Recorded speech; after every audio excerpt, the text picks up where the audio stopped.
Okay, I'm starting a new video series on the channel. I've got what we did. We have a spot on the farm, and I drug an old trailer in preparation for that's where we're going to live until we build our house. And I've started a project. I think it'd be pretty interesting to a lot of people. Anyway, you can see behind me here. Let me move myself around. I've got a big old pile of scraps here in front of my tractor. These are old pallets, and I'm stripping them. And what I'm doing is building I'm building some countertops. Let's go on inside and take a look at it. All right, here we go. Inside now. What the deal is, like I said before, we bought this trailer just to live in until we get our house built. It was pretty much a wreck, and that's okay because we don't plan on retiring here. What I'm doing at this point is I fell this pine tree. The reason for the pine tree, other than just the rustic look, which is what I like, there was a wall here that went from top to bottom that supported the roof line there. Okay, she didn't want that wall there, and there was a set of cabinets that went across the top. She wanted this more open. She also wants that wing wall out. Well, without the wing wall, and the pine tree, the trailer would spread. So in order to get rid of all that, we got the pine tree in place. The wing wall's coming out. This little bar here, we left it in place, but we wanted it a little bit higher. I left it, you can see that was all there was to the original bar. I brought it out 18 inches.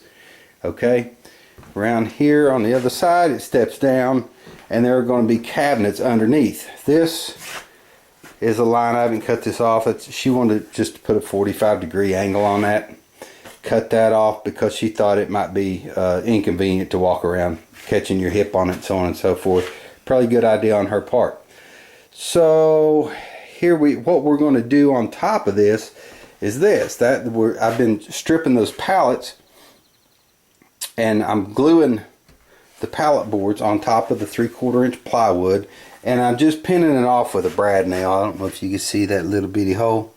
I don't mind that little bitty hole. I just didn't want a bigger hole, a full finish nail head on it. So I'm using a brad nailer and liquid nails and gluing all that down.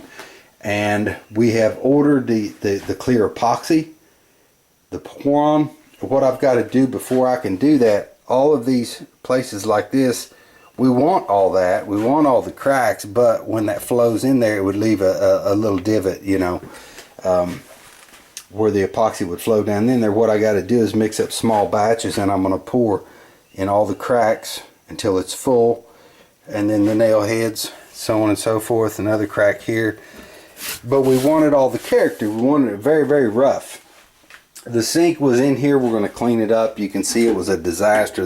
The countertops that were in here were hideous. So ripped all those out. I'm going to clean the sink up, and I may have to use some CLR or something on it. You can see it was laid out behind the trailer there for a while. It's got leaves in it. Going to trim out all the windows. See, my lighting is very bad here, guys. Let me back up and see if it's going to readjust itself. It's not going to. Anyway, I'm going to finish trimming all the windows out, so on and so forth. The bottoms here, are going to, I'm going to follow the same look as the top. Those cabinets were in here. But what I did, I took the inserts out of the back, and I used chicken wire.